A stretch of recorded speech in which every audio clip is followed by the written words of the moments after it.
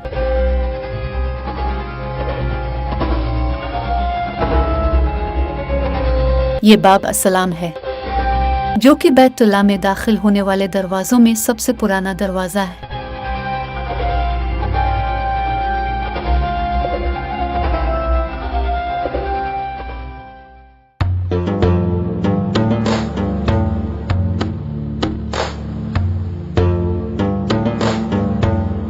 तीन ज़ुल्हज्जा को मदीना की तरफ रवाना हुए।